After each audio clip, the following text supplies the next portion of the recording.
आइए हम आज की आराधना को आरंभ करें। पेंतीकोस्त के पश्चात 15 अक्टूबर की प्रार्थनाओं और पाठ वचनों के साथ हम प्रभु की आराधना करें। प्रार्थना करें। सर्वशक्तिमान यीशु पिता पुत्र पवित्र आत्मा के नाम से आमीन। प्रभु परमेश्वर हम धन्यवाद करते हैं क्योंकि तू ही धन्यवाद की योग्य परमेश्वर है। बीते सप्ताह तो हमारे रक्षक ही अपने संरक्षण में हमें रखा और आज के दिन को देखने का अवसर दिया है। हमारे विनती प्रभु परमेश्वर इस आराधना में हमारी अगुवाई करता कि योग्य रीति से तेरे नाम की महिमा स्तुति आत्मा और सच्चाई सिखाए, तेरे वचनों का मनन चिंतन करें और तेरे सहभागिता का भरपूर आनंद उठाएं। हमारी विनती है कि हमारे प्रियजन जहाँ कहीं घर में, समूह में और व्यक्तिगत रूप से भी इस आराधना में शामिल हैं, हर एक के मन को पवित्र कर और जहाँ है वहीं से वे तेरी महिमा करे। हमारे प्रभु यीशु ख्रिस्त के द्वारा आमीन। गीत गाएंगे। गीत नंबर 217, हिम नंबर 217। हर एक जन जो मन मलिन प्रभु कृपालु है।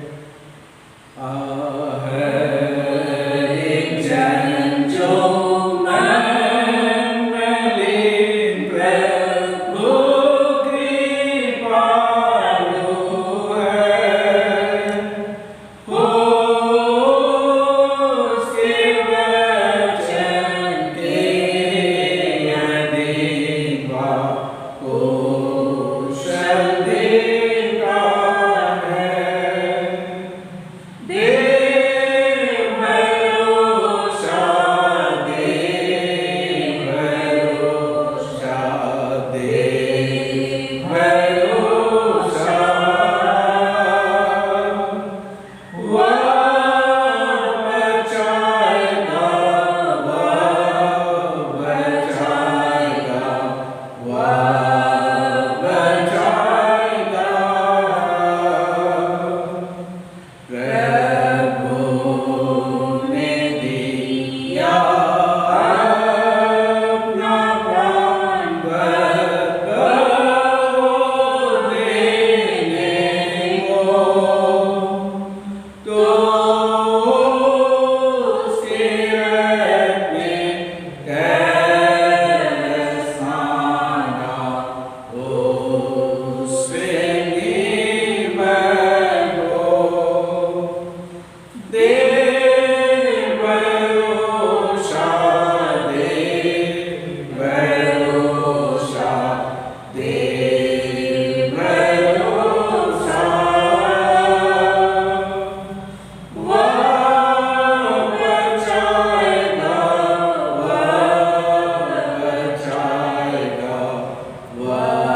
स्थान और बल है, संकट में अति सहज से मिलने वाला सहायक।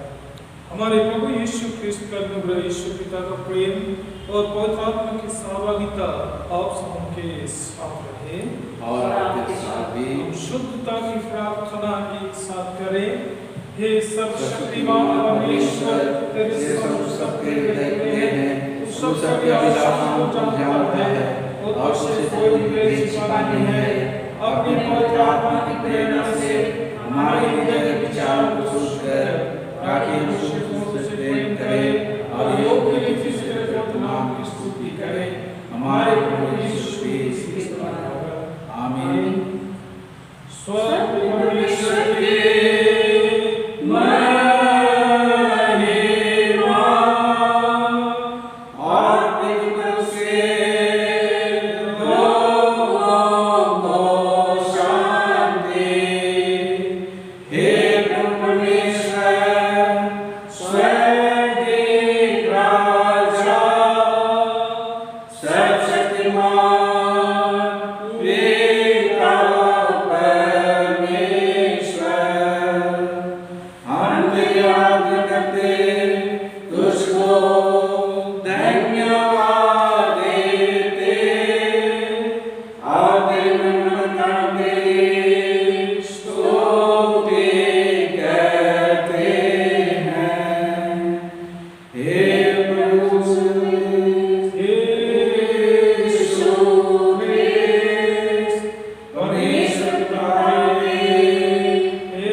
पवित्र आत्मा के अवतरण पर के पश्चात 15वां अक्टूबर है, उसके 18वें प्रार्थना को समर्पण करें।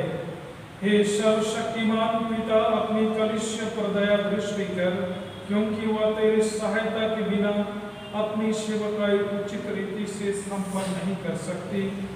दया करके हमारे सब संकटों और आवश्यकताओं में हमें संभालने के लिए अपना हाथ बढ़ा।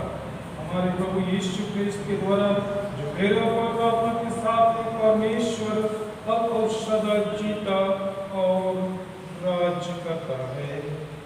आमीन। हम प्रभु की दासी मैडम सत्यवती मींज, उसका जन्मदिन है और प्रभु को अपने जन्मदिन में वो धन्यवाद देना चाहती है। उनके लिए उनकी ओर से धन्यवाद के प्रार्थना का समर्पण करें। हे सर्वशक्तिमान परमेश्वर, हम धन्यवाद करते हैं मनुष्यों के लिए तेरी अद्भुत और बहुत ही मनोरम योजना है और इस संसार का जीवन तू ही हमें देता है और इस संसार में हम जीवन जीते। प्रभु परमेश्वर, तेरी दासी मैडम सत्यवती मींज के लिए हम तेरा धन्यवाद करते हैं। प्रभु, अपनी बड़ी योजना को पूरी करने के लिए तूने इस संसार में उसे भेजा और हम धन्यवाद करते हैं कि जन्म से अब तक तूने अपने धर्म में दाहिने हाथ से उन्हें संभाल कर रखा है और इस नूतन वर्ष में भी तूने ही ले पहुंचाया है। हम धन्यवाद करते हैं बीते साल की संपूर्ण सुरक्षा के लिए जो तूने उसे दिया।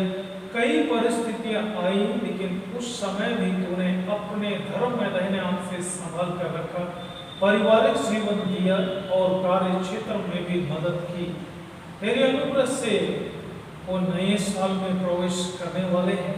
हमारी विनती है प्रभु, जिस तरह बीता कल और वर्ष उसके लिए आशीषमय रहा था, वैसा ही आने वाला यह वर्ष भी जिसमें वह तेरे अनुग्रह से कदम रख रही हैं, उसके लिए आशीष का कारण है प्रभु। यह वर्ष भी उसे तो आशीष प्रदान कर और यह साल उसके लिए मंगलमय हो और इस जीवन की यात्रा में अपना शुरुआत नए वर्ष का तुझ ही में करे।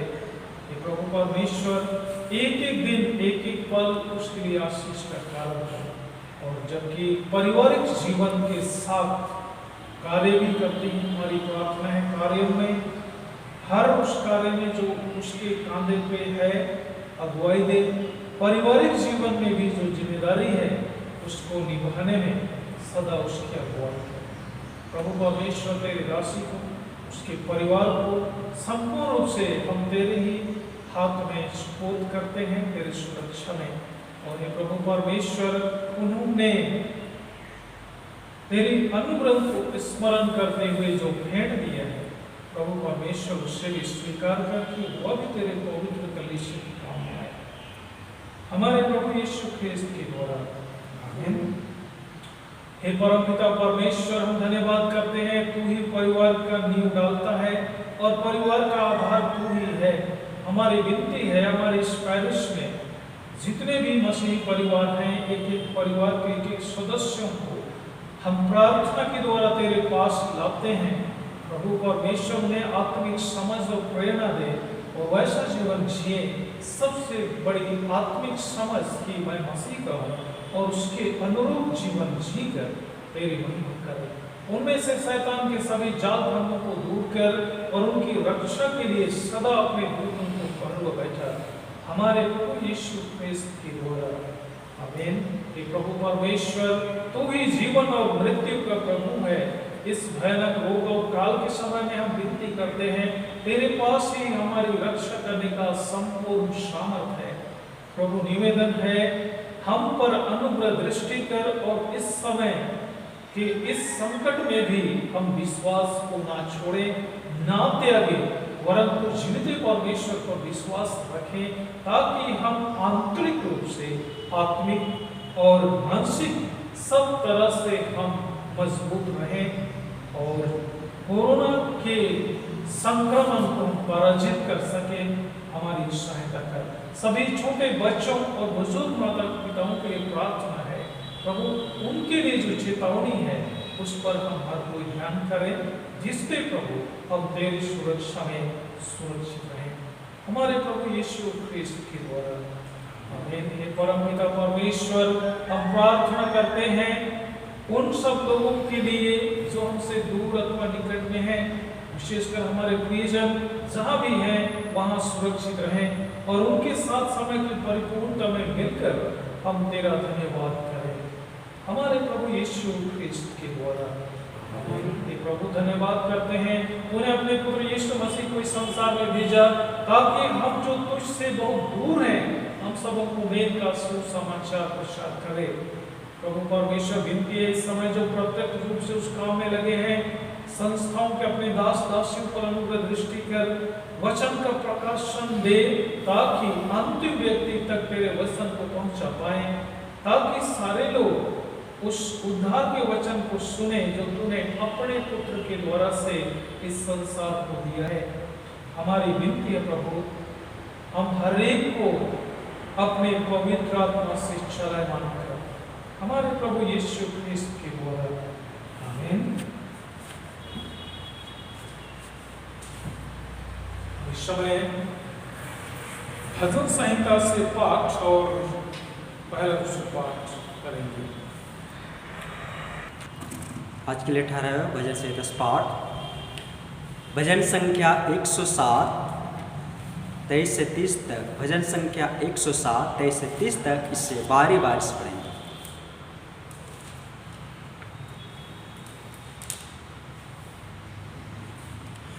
जो लोग जहाज़ों में समुद्र पर चलते हैं और महासागर पर होकर व्यापार करते हैं, ये वह कामों को और कर्म को जो गहरे समुद्र में करता है देखते हैं।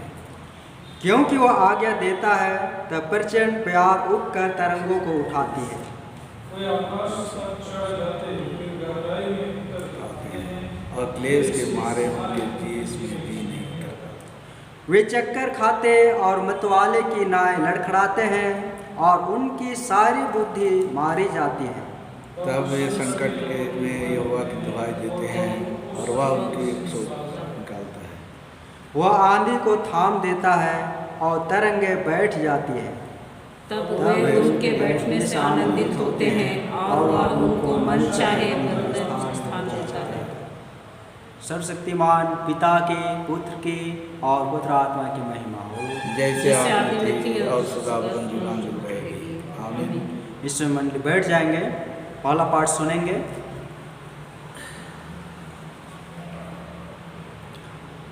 पहला पाठ राजाओं का वृत्तांत, पहला भाग, उसका अध्याय 19 1 से 13 तक। पहला राजा अध्याय 19 1 से 13 तक।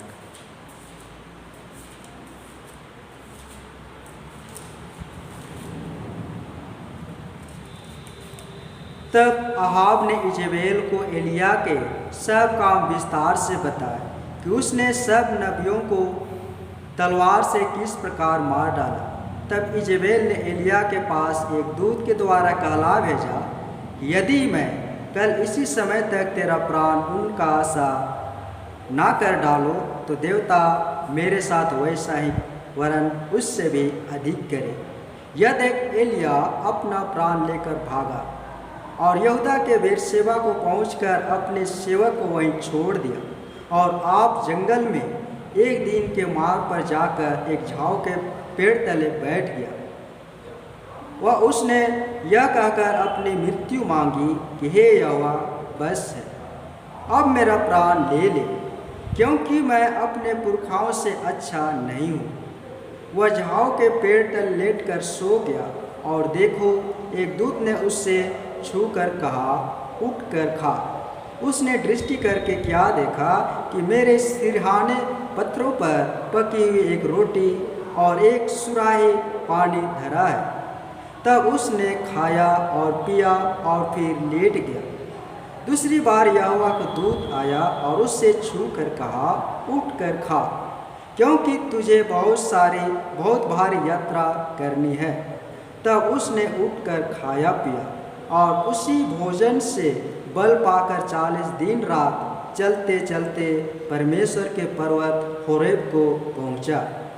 वहाँ वह एक गुफा में जाकर टिका और यहोवा का यह वचन उसके पास पहुंचा कि हे एलिया, तेरा यहाँ क्या काम? उसने उत्तर दिया, सेनाओं के परमेश्वर यहोवा के निमित्त मुझे बड़ी जलन हुई है, क्योंकि इस्राएलियों ने तेरी वाचा टाल दी, तेरे वेदियों को गिरा दिया और तेरे नबियों को तलवार से घात किया है, और मैं ही अकेला रह गया हूँ और वे मेरे प्राणों के भी खोजी हैं। उसने कहा, निकलकर यहोवा के सम्मुख पर्वत पर खड़ा हो। और यहोवा पास से होकर चला और यहोवा के सामने एक बड़ी प्रचंड आंधी से पहाड़ फटने और चट्टानें टूटने लगी, तो भी यहोवा उस आंधी में ना था। फिर आंधी के बाद भूईडोल हुआ, तो भी यहोवा उस भूईडोल में ना था। फिर भूईडोल के बाद आग दिखाई दी, तो भी यहोवा उस आग में ना था। फिर आग के बाद एक दबा हुआ धीमा शब्द सुनाई दिया। यह सुनते ही एलिया ने अपना मुंह चादर से ढांपा और बाहर जाकर गुफा के द्वार पर खड़ा हुआ। फिर एक शब्द उससे सुनाई दिया कि हे एलिया, तेरा यहाँ क्या काम? यह परमेश्वर का वचन है। परमेश्वर का धन्यवाद। दूसरा पाठ सुनेंगे पत्री वचन से, याकूब की पत्री अध्याय 1 2 से 8। याकूब की पत्री अध्याय 1 2 से 8 तक।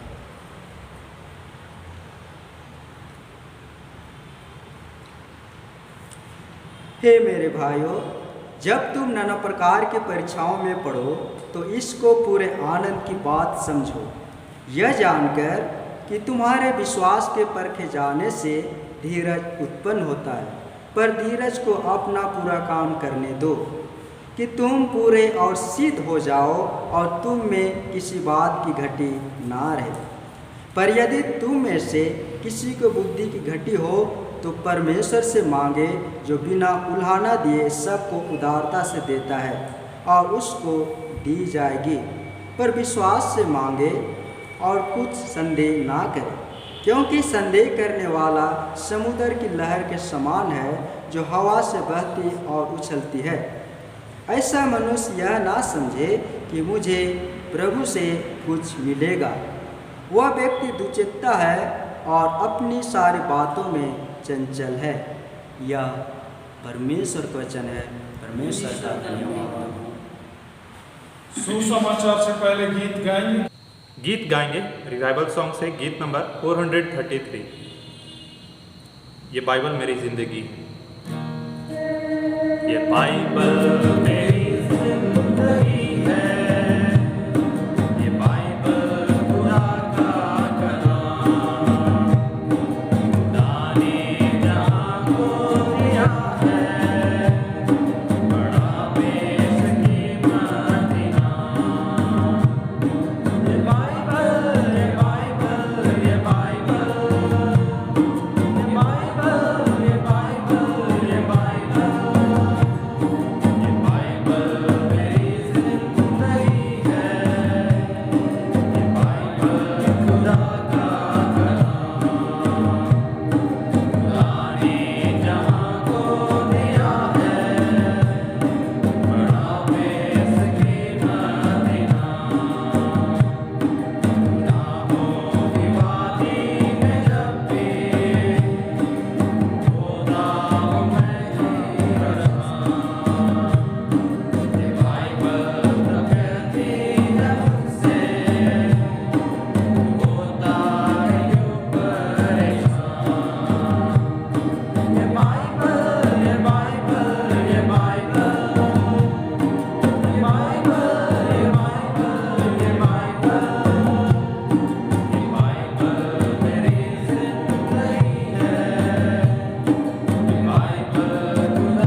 प्रभु आप सबों के साथ रहे और आपके साथ भी। पवित्र सुसमाचार, पवित्र मत्ती रचित सुसमाचार उसके 14 अध्याय में लिखा है, और उसके 22वें पद से सुसमाचार आरंभ होता है। हे प्रभु यीशु क्रिस्त तेरी महिमा हो। मत्ती रचित सुसमाचार 14 अध्याय 22वें पद से आगे। तब उसने तुरंत अपने चेलों को नाव पर चढ़ने के लिए विवश किया कि वे उससे पहले पार चले जाएं, जब तक वह लोगों को विदा करे। वह लोगों को विदा करके प्रार्थना करने को अलग पहाड़ पर चला गया और सांझ को वह वहाँ अकेला था। उस समय नाव झील के बीच लहरों से डगमगा रही थी, क्योंकि हवा सामने की थी। और यीशु रात के चौथे पहर झील पर चलते हुए उनके पास आया। चेले उसको झील पर चलते हुए देखकर घबरा गए और कहने लगे, यह भूत है, और डर के मारे चिल्लाने लगे। तब यीशु ने तुरंत उनसे बातें की और कहा, ढाढ़स बांधो, मैं हूँ, डरो मत। पतरस ने उसको उत्तर दिया, हे प्रभु, यदि तू ही है तो मुझे अपने पास पानी पर चलकर आने की आज्ञा दे। उसने कहा, आ।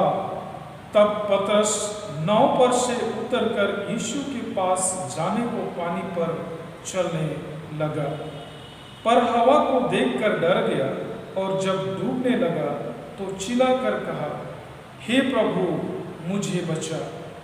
यीशु ने तुरंत हाथ बढ़ाकर उसे थाम लिया और उससे कहा, हे अल्प विश्वासी, तूने क्यों संदेह किया?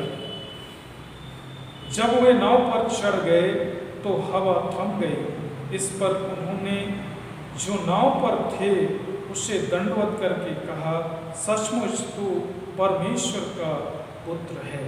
यह ख्रिस्त का सुसमाचार है।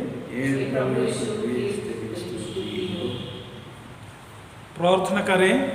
सर्वशक्तिमान परमेश्वर, हम तेरे वचन के लिए धन्यवाद करते हैं और इस समय हम तेरे वचन के प्रकाशन को और गुण बातों को जानना चाहते हैं।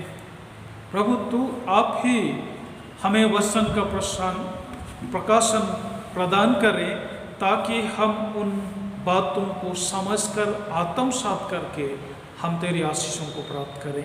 हे प्रभु परमेश्वर, हम हर एक को आशीषित कर, हमारे प्रभु यीशु ख्रिस्त के द्वारा, आमीन। परमेश्वर के वचन में मैं आप सबों का हार्दिक स्वागत कर रहा हूं और आज भी हमारे लिए एक नया विषय है जो हमें दृढ़ विश्वास देता है कि हर परिस्थिति में परमेश्वर हमें संभालने को बिल्कुल पास में ही रहता है। आज का जो विषय है, जीवन संकट के समय हमें बचाने के लिए प्रभु यीशु हमारे समीप हैं। यहाँ पर हमें दृढ़ता दिलाया गया है और दृढ़ता से हमारे इस वचन को कहा गया है कि यीशु मसीह परमेश्वर बिल्कुल हमारे करीब में ही रहते हैं। सभी पाठ वचन जो आज हमारे पढ़े गए, उन सबको यदि हम अवलोकन करें, उसको हम मनन चिंतन करें, तो निचोड़ के रूप में या सारांश के रूप में हमें यह वचन स्पष्ट मिलता है और इस सारांश पर हम पहुंचेंगे कि परमेश्वर किसी से दूर नहीं वरन हर एक के पास में ही रहता है। लेकिन महत्वपूर्ण बात यह है कि हम कहाँ हैं, या उसके निकट हैं या उससे दूर हैं। लेकिन यह सच है कि परमेश्वर हर किसी के पास में ही रहता है। भजन संहिता 46 उसके पहले पद में ऐसा लिखा है, परमेश्वर हमारा शरण स्थान और बल है, संकट में अति सहज से मिलने वाला सहायक है। संकट में जब हम होते हैं उस समय बहुत नजदीक में मिलने वाला वो हमारा सहायक है, वो है परमेश्वर, वो है यीशु मसीह। परमेश्वर सच्चा है, वह तुम्हें सामर्थ से बाहर परीक्षा में ना पड़ने देगा। परमेश्वर के वचन में यह है, यहाँ परीक्षा शब्द आया है। परमेश्वर भी हमें कई बार जांच करता है, वह हमारा टेस्टिंग करता है कि हम कितना अधिक उस पर भरोसा रखते हैं, कितना अधिक यीशु मसीह पर या परमेश्वर पर भरोसा रखते हैं। वो हमारा टेस्ट लेते हैं, हमें गिराने के लिए नहीं, किंतु अंदर से हमें मजबूती देने के लिए। पहला कोरिन्थुस का 10 अध्याय का 13 पद में इस वचन को हम लोग पाते हैं कि परमेश्वर तुम्हें सामर्थ से बाहर दुख नहीं देगा या परीक्षा में नहीं डालेगा, वरन वह उसके साथ निकास भी करेगा, चूंकि वह हमारा सहायक है। प्रभु यीशु हमेशा हमारे समीप ही रहते हैं, वह कभी भी हमें नहीं छोड़ते हैं। उसने स्वर्ग जाते जाते इस बात को कहा कि देखो मैं सदैव तुम्हारे साथ हूं। परंतु हाँ, यह सच है, बहुधा हम प्रभु यीशु पर भरोसा या विश्वास नहीं कर पाते, और समस्या जब हमारे जीवन में आता है तो उस समय हम बेसहारा जैसा हो जाते हैं, असहाय जैसा हो जाते हैं, विश्वास हमारा डगमगाने लगता है। लेकिन परमेश्वर बिल्कुल करीब में ही रहता है, परमेश्वर बिल्कुल ही नजदीक में रहता है हमें बचाने के लिए। अय्यूब के जीवन में हम लोग देखेंगे किस तरह उसकी जिंदगी में संकट आया था। सब कुछ परमेश्वर ने उसे दिया था, लेकिन क्षण भर में सब कुछ समाप्त था। लेकिन हम पूरी उसकी किताब को पढ़ेंगे जो 42 अध्याय में बटा हुआ है। अंत में हम लोग को यही मिलेगा कि परमेश्वर ही है जो उसे संकट से बाहर निकाला और उसे दूना आशीष से आशीषित किया था। इसका मतलब यह है कि परमेश्वर दूर नहीं, नजदीक में ही रहता है, और इसलिए हर परिस्थिति में हमें प्रभु में विश्वस्त और ईमानदार रहने की जरूरत है। अय्यूब को उसकी धर्म पत्नी कहती है कि ऐसे परमेश्वर की आप आराधना करते हैं जो आपका सब कुछ छीन कर ले गया, संकट में आपको नहीं बचा पाया, ये त्रासदी आपके जिंदगी में, ये दुख तकलीफ आपकी जिंदगी में है, फिर आप क्यों उसकी आराधना करते हैं? तब उसका जवाब था कि तू कैसा, तू मूढ़ स्त्री जैसी बातें करती है। जो परमेश्वर मुझे आशीष देता है, क्या मैं उससे जो कुछ वह देता है, चाहे दुखी हो या परीक्षा हो, क्या मैं उसे नहीं लूंगा? जिसने दिया था उसने ले लिया, उसी का नाम धन्य हो। मेरे प्रियो, यह अय्यूब हर परिस्थिति में प्रभु के प्रति विश्वस्त रहा, कभी भी उसने दोष नहीं दिया परमेश्वर, लेकिन उसका धन्यवाद किया। वो जानता है कि परमेश्वर मेरे करीब में रहता है। अय्यूब का यह पुस्तक सबसे उत्कृष्ट साहित्य में आता है, और यह हमारे लिए प्रेरणादायक है कि परमेश्वर अपने लोगों को कभी नहीं छोड़ता है। उसमें हम लोग देखेंगे, पहले शैतान कहता है परमेश्वर यहोवा से, क्या तू उसके चारों ओर अपनी सुरक्षा का बाड़ा नहीं बांधा है? यदि तो उस सुरक्षा के बाड़ा को हटा देगा तो वो तेरी निंदा करे। और तब उससे कहता है उसका जितना भी चीज है सब कुछ को तुम ले सकते हो, लेकिन उसके शरीर को छू नहीं सकते। यह भी हुआ, सब कुछ खत्म हो गया उसका भौतिक चीज, लेकिन भी डिगा नहीं।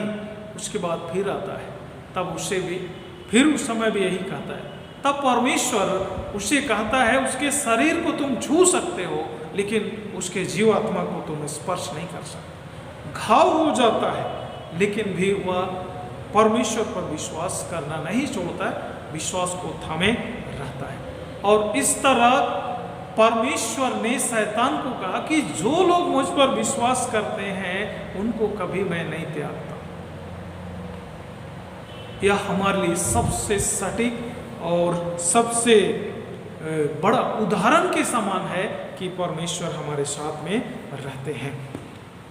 जिंदगी में कभी कभी प्रतिकूल परिस्थितियां आती हैं। कोई मनुष्य ऐसा नहीं है जिसके जिंदगी में विपरीत परिस्थिति ना आया हो। हर कोई, हम सभी किसी न किसी संकट में से होकर गुजरे हैं, कई चौराहे होकर से हम गुजरे हैं और यहाँ पहुंचे।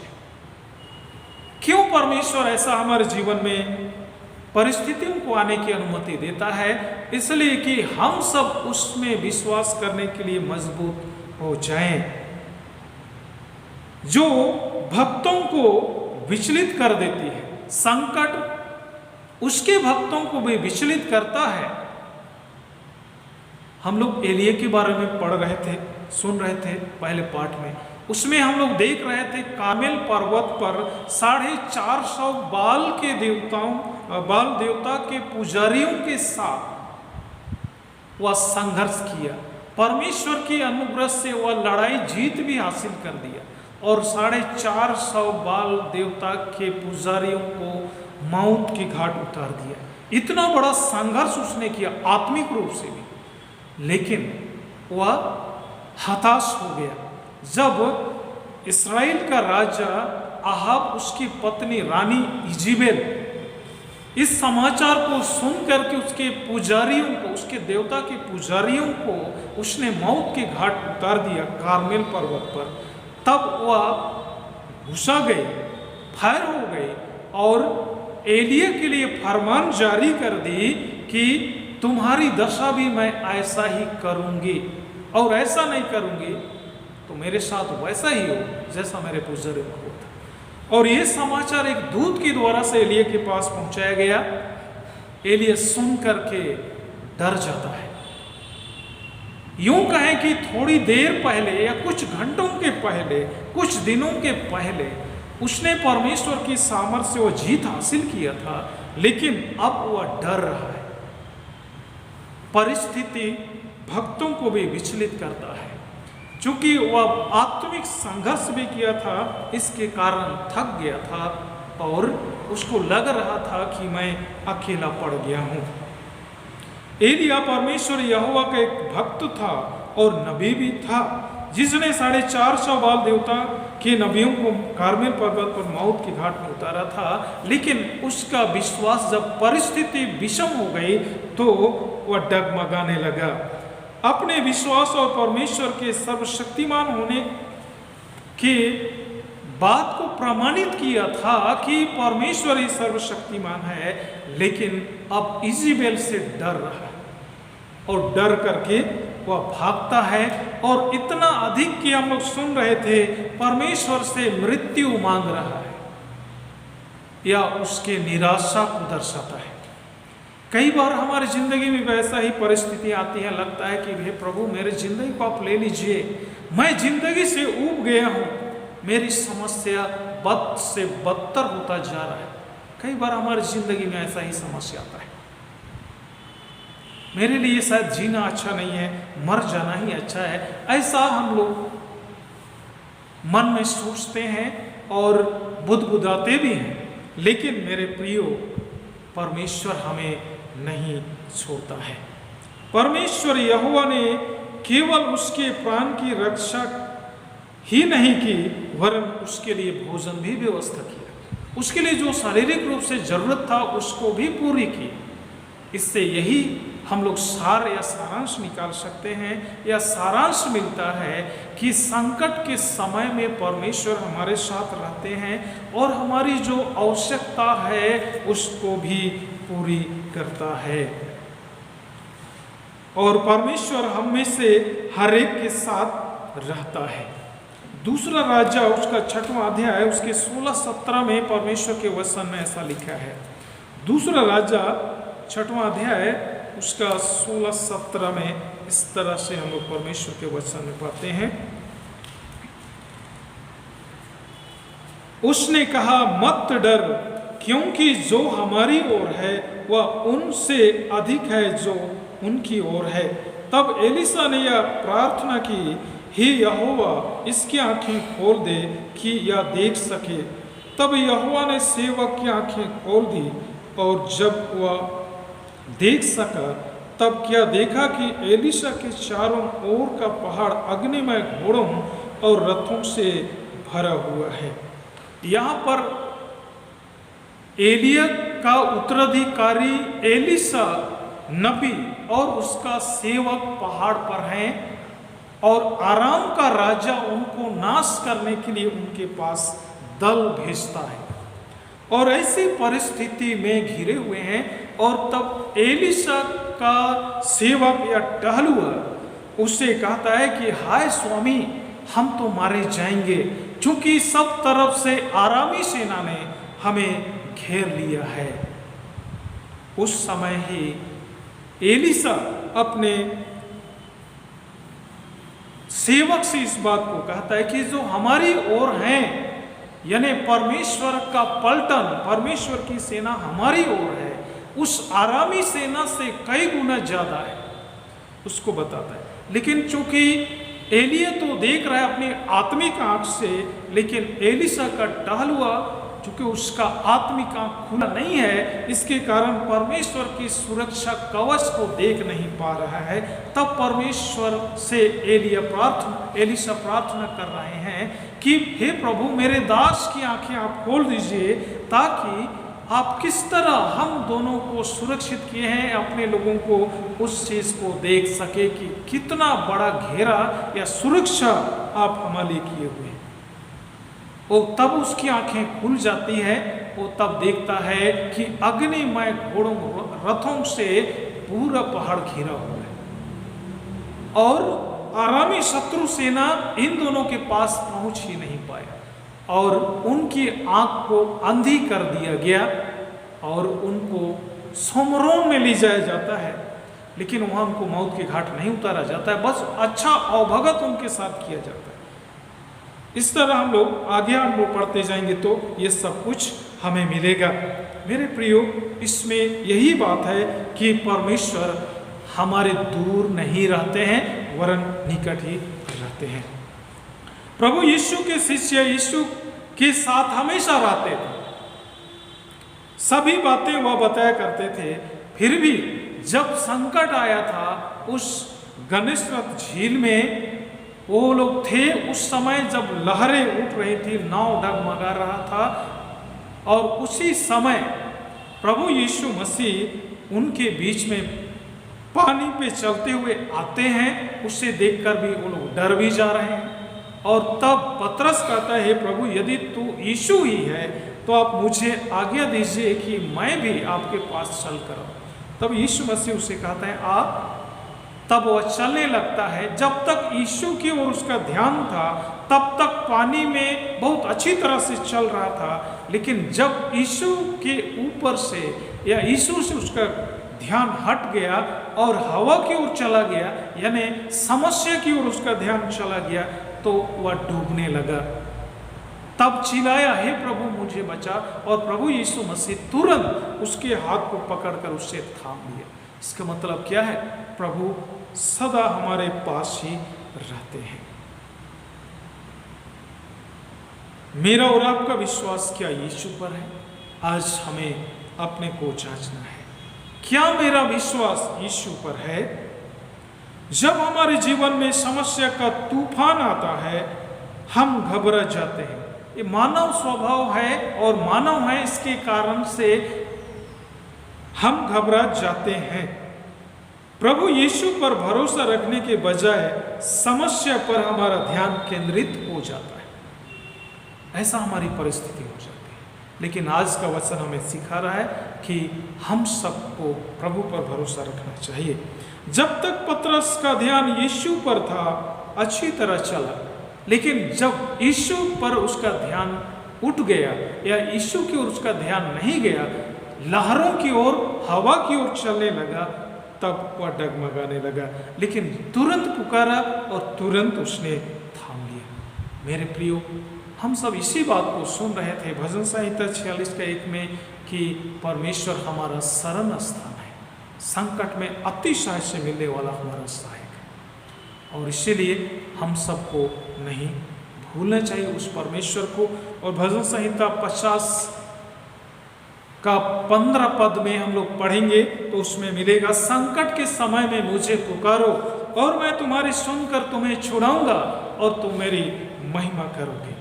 इसलिए संकट के समय में हमको प्रभु को पुकारना है, क्योंकि वह बिल्कुल पास में खड़े रहते हैं। आज के लिए ठहराए हुए पाठ वचनों में हम जो महत्वपूर्ण शिक्षा प्राप्त किए हैं वो ये निम्नलिखित हैं।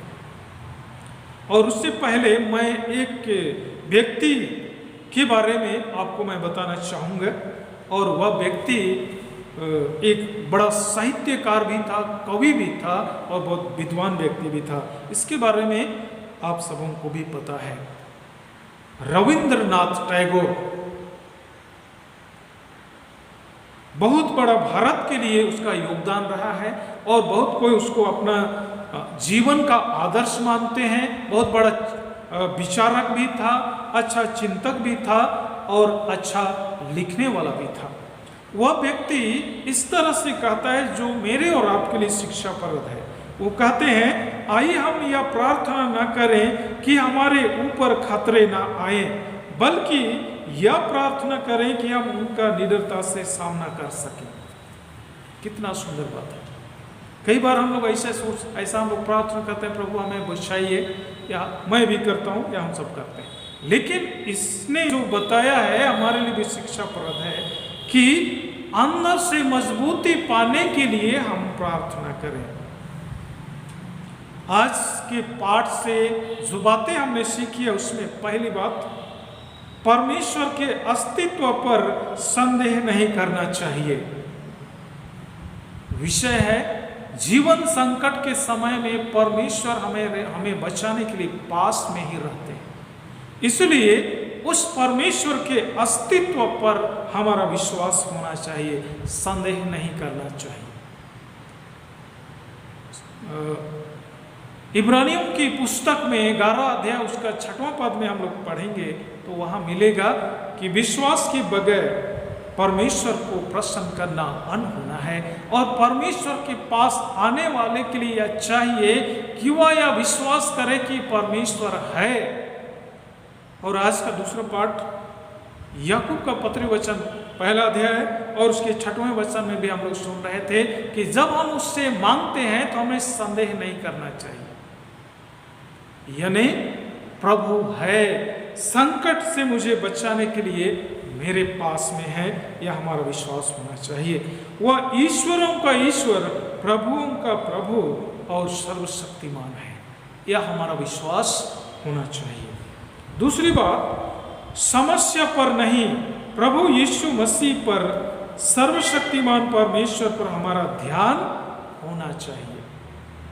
समस्या चाहे कितना भी बड़ा हो, लेकिन उससे भी बड़ा शक्ति हमारे परमेश्वर के पास है, उससे बचाने की शक्ति उसके पास है, इसलिए उस पर हमारा भरोसा होना चाहिए। कुछ पदस्थलों को हम लोग इस जगह पढ़ेंगे ताकि हम लोग इस बात को जाने। दानियल की पुस्तक उसका 6वां अध्याय उसके 10वें पद में ऐसा लिखा है। दानियल की पुस्तक उसका 6वां अध्याय उसके 10वें पद में ऐसा लिखा है, मैं पढ़ रहा हूँ। जब दानियल को मालूम हुआ कि उस पत्र पर हस्ताक्षर किया गया है, तब वह अपने घर में गया, जिसकी उपरौठी कोठरी की खिड़कियां यरूशलेम की ओर खुली रहती थीं, और अपनी रीति के अनुसार जैसा वह दिन में 3 बार अपने परमेश्वर के सामने घुटने टेक कर प्रार्थना और धन्यवाद करता था, वैसा ही तब भी करता रहा। वहां पर बेबीलोन में दानियल को मार डालने की साजिश की गई, और साजिश के तहत, षड्यंत्र के तहत राजा से साइन कराया गया ताकि दानियल को मौत के घाट उतारा जाए या सिंहों की मांद में डाला जाए। ये उसके लिए बड़ा समस्या था, लेकिन इसके बावजूद भी अपना ध्यान परमेश्वर से नहीं हटाया। जैसा दिन में 3 बार प्रभु से प्रार्थना धन्यवाद करता था, वो उसको जारी रखा। मेरे प्रियो, हम सबों को भी ऐसा ही करना चाहिए। उसके बाद 23 पद को मैं पढ़ रहा हूं, तब हम लोग क्या वहां पाते हैं। 23 पद, तब राजा ने बहुत आनंदित होकर दानियल को गड्ढे में से निकालने की आज्ञा दी।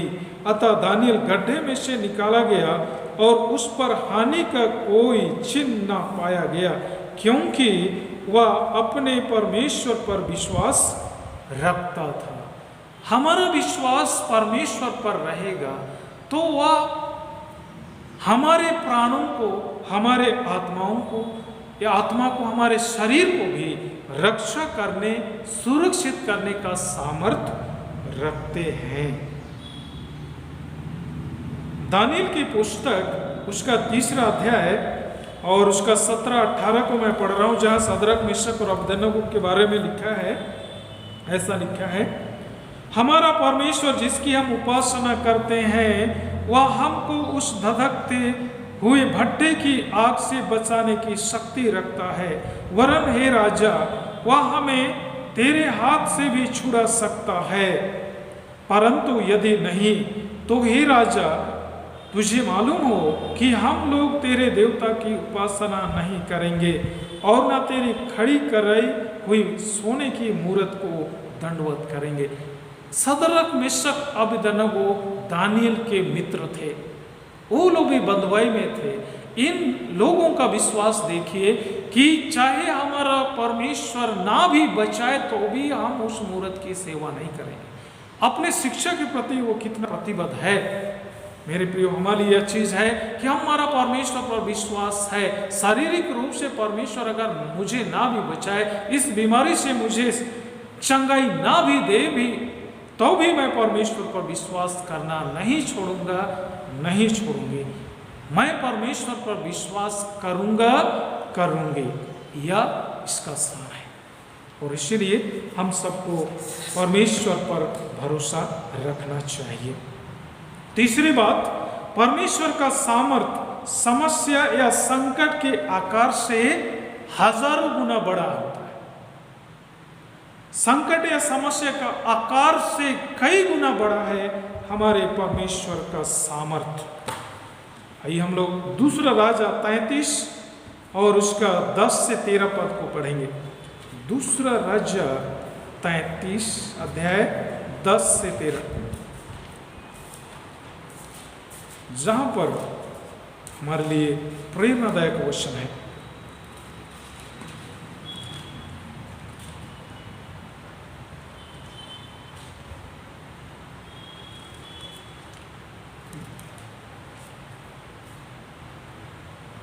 दूसरे राजा 35 नहीं, वो दूसरे जगह मैंने बताया, जहां पर मनश्शे के बारे में बताया गया है। मनश्शे राजा किस तरह परमेश्वर के विरुद्ध में चला था, लेकिन भी जब वह पश्चाताप करता है तो वह उसके पाप को क्षमा करता है और उसे फिर से राज वापस देता है। मैं इसको आपको सही पदस्थल में बताऊंगा, लेकिन उससे पहले हम लोग यशायाह 54 उसका 10 पद को पहले पढ़ते हैं। यशायाह 54 उसके 10 में जो वचन है, यहाँ ऐसा लिखता है, चाहे पहाड़ हट जाएं और पहाड़ियां टल जाएं तो भी मेरी करुणा तुझ पर से कभी ना हटेंगी और मेरी शांतिदायक वाचा ना टलेगी। यहोवा जो तुझ पर भरो दया करता है, उसका यही वचन है। यानी परमेश्वर का अनुग्रह या सामर्थ समस्या के आकार से कई गुना बड़ा होता है। इसी बात को उस जगह भी बताया गया है जहां मैं आपको बता रहा था। आगे चौथी बात में संकट, दुख, तकलीफ और प्रतिकूल परिस्थितियां विश्वासी के लिए शक्तिवर्धक औषधि है। बड़ा अटपटा लग रहा है। इसके बारे में जब मैं मनन कर रहा था मुझे भी यही लग रहा था कि ऐसा है, लेकिन बहुत ही अटपटा लग रहा है। संकट, दुख, तकलीफ और प्रतिकूल परिस्थितियां विश्वासी के लिए शक्तिवर्धक औषधि है। मनुष्य को वो चीज अंदर से मजबूत करता है। हम सब अंदर से स्ट्रोंग होने के लिए कई चीज़ों का इस्तेमाल करते हैं, आहार लेते हैं, ऐसा औषधियों को इस्तेमाल करते हैं जिससे हम अंदर से मजबूत होते हैं। ये संकट और विपत्ति हमारे जीवन में आती हैं जिसके द्वारा से परमेश्वर हमें मजबूती प्रदान करते हैं और हमें मजबूत करते हैं। दूसरा पार्ट में आज हम लोग यही सुन रहे थे, आइए हम लोग उसको पढ़ते हैं। याकूब का पत्री वचन उसका पहला अध्याय और उसके दूसरे वचन से आगे मैं पढ़ रहा हूं, जहां पे ऐसा लिखा है, हे मेरे भाइयों, जब तुम नाना प्रकार की परीक्षाओं में पढ़ो तो इसको पूरे आनंद की बात समझो। एक एक शब्द को हम लोग ध्यान करेंगे। कैसा कह रहे हैं, हे मेरे भाइयों, यह केवल भाइयों के लिए नहीं है, सबके लिए जातिवाचक संज्ञा के रूप में इस्तेमाल किया गया है यह शब्द। जब तुम नाना प्रकार की परीक्षाओं में पढ़ो, या परमेश्वर की ओर से या शैतान की ओर से या किसी भी तरह की परीक्षाओं में पढ़ो, तो इसको पूरे आनंद की बात समझो। क्यों आनंदित होना है संकट में, समस्या में? चूंकि उसके द्वारा क्या प्रतिफल मिलता है। तीसरे पद में यह लिखा है, यह जानकर कि तुम्हारे विश्वास के परखे जाने से धीरज उत्पन्न होता है। हमारा धीरज बढ़ता है, जैसा अय्यूब का धीरज बढ़ता गया। पर धीरज को अपना पूरा काम करने दो कि तुम पूरे और सिद्ध हो जाओ। कि नहीं, परमेश्वर नहीं छोड़ता है, परमेश्वर हमारे साथ ही रहता है, निकट में रहता है, और तुम में किसी बात की घटी ना रहे। उसके बाद अंदर से हमको मजबूत कर देता है। तो परमेश्वर का वचन आज हम सबों को इस बात को बता रहे हैं कि हम सबको कभी भी विचलित नहीं होना चाहिए। आज के वचन से जो 4 बातें हमने सीखी है कि परमेश्वर के अस्तित्व पर हमें संदेह नहीं करना चाहिए, वरन उस पर हमारा विश्वास होना चाहिए।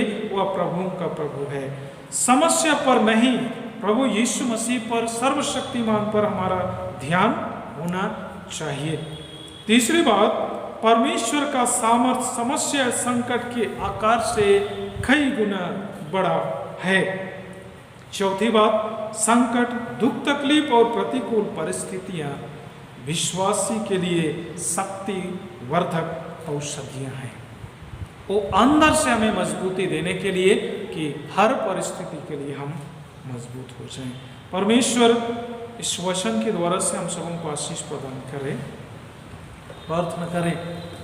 सर्वशक्तिमान यहोवा परमेश्वर, हम तुझे धन्यवाद करते हैं आज के दिन में तूने हमें इस बात को बताया कि तू हमें से हर एक से दूर नहीं, बिल्कुल पास में ही रहता है। लेकिन कई बार हम विचलित होते हैं। प्रभु, प्रार्थना है आज जो बातें हमने सुनी है, तूने हमें बताया है, उस पर हम संदेह न करें, विश्वास करें, हमारी सहायता कर। विनती हमारे प्रियजन जहाँ कहीं भी हैं, तेरे वचन को सुन रहे इस माध्यम से, प्रभु परमेश्वर उनको विश्वास में तू मजबूत कर। चूंकि हर एक की जिंदगी में संकटें आती हैं, परिस्थितियां विषम हो जाती हैं, सबों को तू ही समझ दे, सबकी आत्मिक आंखें तू खोल दे। जैसा एलीशा के टहलुए के आंख को तूने खोला था, हमारी आंखें भी तू खोल दे ताकि हम तेरी सुरक्षा के कवच को देख सकें और तुझ पर भरोसा रखें। परम पवित्र परमेश्वर, धन्यवाद देते हैं वचन का प्रकाशन देने के लिए और सुनने वालों के लिए। प्रभु, हर कोई तेरे वचन को अपने जीवन में आत्मसात करे। हमारे प्रभु यीशु ख्रिस्त के द्वारा आमीन। हम अपने विश्वास की घोषणा करें। प्रेरितों का विश्वास वचन में एक साथ अंगीकार करें। मैं सर्वशक्तिमान पिता स्वर्ग और पृथ्वी के सृष्टिकर्ता परमेश्वर को विश्वास करता हूँ। मैं उसके इकलौते पुत्र हमारे प्रभु यीशु मसीह को विश्वास करता हूँ और पवित्र आत्मा के सामर्थ से गर्भ आया, हमारे मरियम से जन्मा, उसने पांतुस पिलातुस के साथ में मृत होगा, वो उसको चढ़ाया गया, मरा और गाड़ा गया और मृतकों के लोक में उतरा, तीसरे दिन जी उठा और स्वर्ग पर चढ़ गया और पिता की दाहिनी ओर विराजमान है। रहेगा। मैं बहुत सारा बहुत समझ कलिसिया पापों की क्षमा, पुनरुत्थान हर जीवन पर विश्वास करता है। आमीन।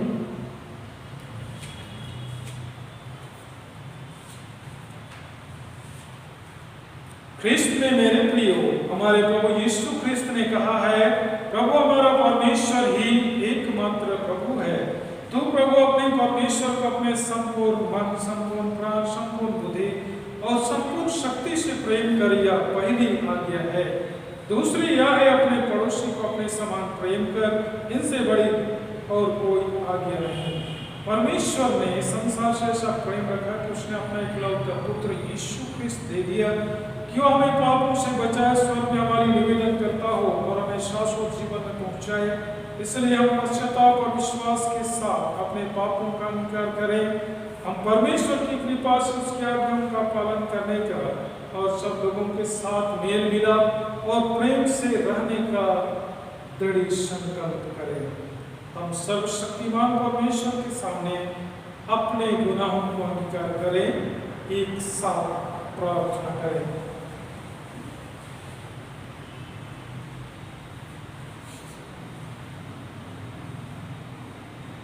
हे सर्वशक्तिमान परमेश्वर, हमारे ईश्वर पिता, हमने वचन और कर्म से मेरे विरुद्ध पाप किया है। हमने अपनी आज्ञा की दुर्बलता के कारण और जानबूझकर बुराई की है और बुराई करना सफल रहे हैं। इन सब पापों से अब सचमुच खेदित है और अंतःकरण से पश्चाताप करते हैं। मेरे पुत्र यीशु मसीह ने हमारे प्राण दिए, उसी के कारण हमने जो पाप आपको क्षमा किया और ये वादा है कि भविष्य में मेरे जीवन को आपका सुधार से होता है। आपकी आमीन।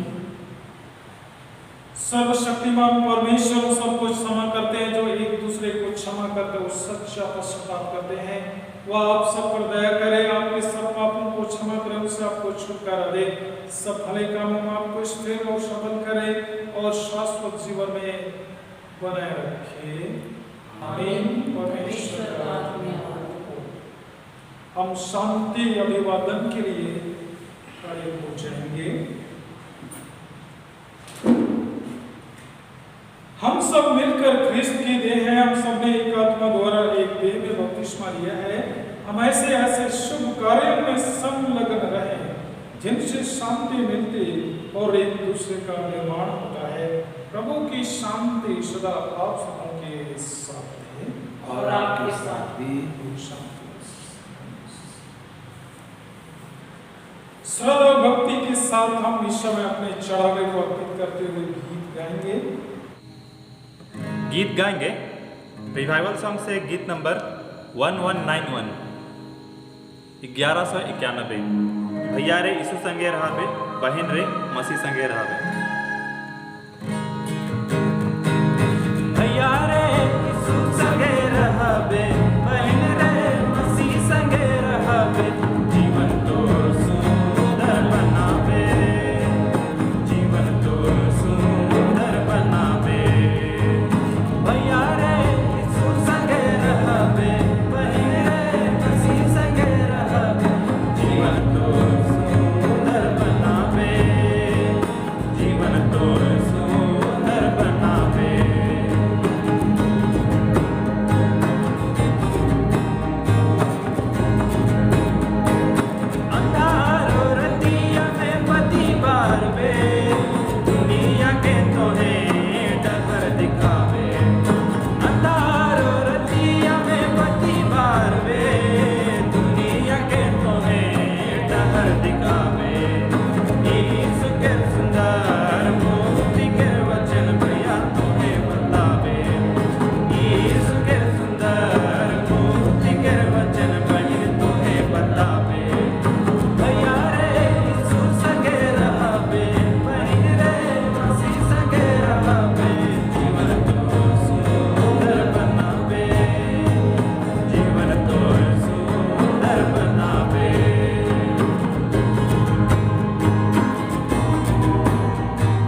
हम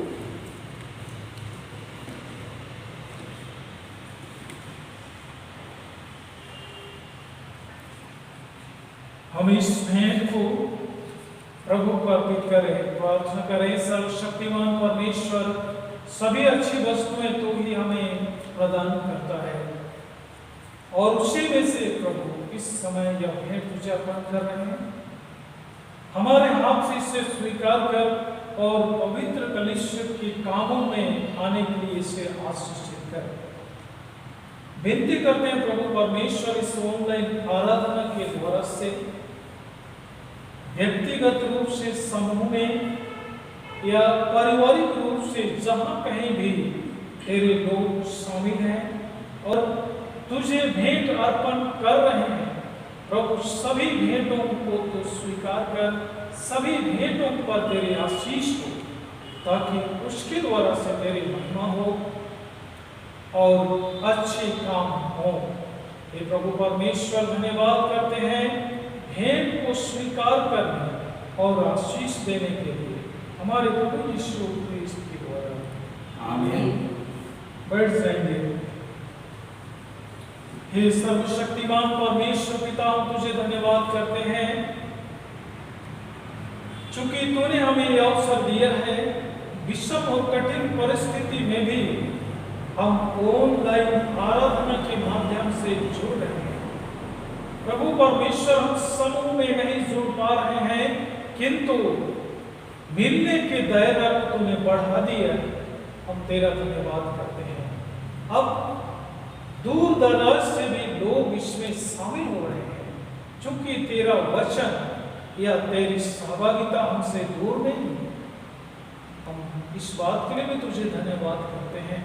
विनती करते हैं प्रभु हमारे संकीर्ण सोच, हमारे सीमित सोच को तो विस्तृत कर ताकि हम विस्तृत सोच के साथ, आत्मिक सोच के साथ आगे बढ़ें और हमारी जिंदगी से तेरी महिमा हो। प्रभु परमेश्वर, अब हम जब इस कार्य से मुक्त हो रहे हैं, अपने घरों को वापस हो रहे हैं, हमारे साथ हो कि आज हम दिन भर तेरी सुरक्षा में रहें, किसी जोखिम में ना पड़े, पाप में नहीं गिरे, परंतु हम तेरे संरक्षण में रहते हुए आज की जीवन दौड़ को पूरी करें। प्रभु परमेश्वर पिता, मनुष्य होने के नाते हमसे गलतियां होती हैं, हम उससे स्वीकारते हैं, विनती करते हैं हमारे भूल चूक को क्षमा कर, हमारी सेवा ग्रहण कर और अपने पवित्र वचन को स्मरण करने में हमारी अगुवाई कर। प्रभु आज का यह दिन भी हमारे लिए आशीषमय हुआ है, तूने आशीषित किया, धन्यवाद करते हैं। हर एक काम में तो हमें सफलता दे और सफलता पा करके हम शाम के समय में एक बार फिर से तेरा धन्यवाद करें हमारे प्रभु यीशु क्रिस्त के द्वारा। आमीन। परमेश्वर की शांति जो सारी समझ से सर्वथा परे है, परमेश्वर उसके पुत्र हमारे प्रभु यीशु क्रिस्त के ज्ञान और प्रेम में आप सबों के हृदय और विचारों को सुरक्षित रखे और सर्वशक्तिमान परमेश्वर पिता, पुत्र और पवित्र आत्मा की आशीष आप पर हो और सदा सर्वदा आप सबों के साथ बनी रहे।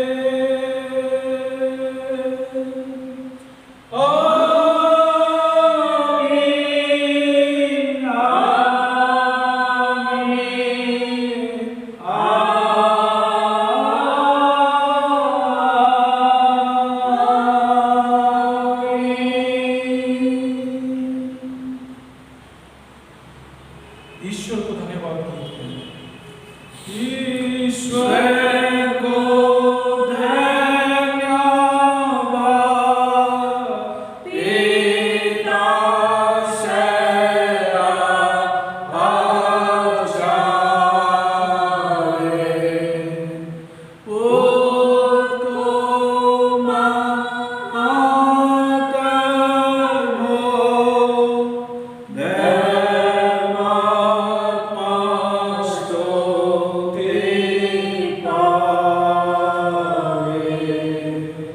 जो है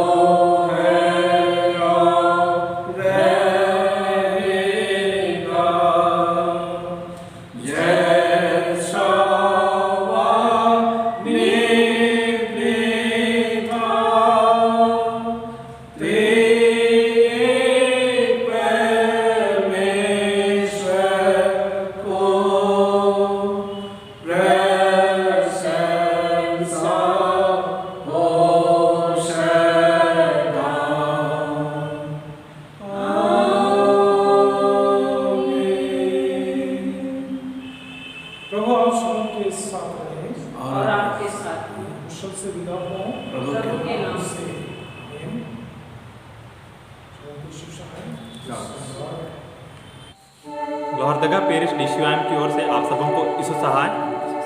और अभी हम लोग आप लोगों के सामने प्रस्तुत करने जा रहे हैं DCOM का थीम सॉन्ग स्तुति सेवा सत्संगति, जो कि गीत संग्रह में मिलेगा 397। गीत संग्रह गीत नंबर 397।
आप सबों को लोहरदगा पेरिश की ओर से युवा प्रभुवार की बहुत बहुत शुभकामनाएं। धन्यवाद।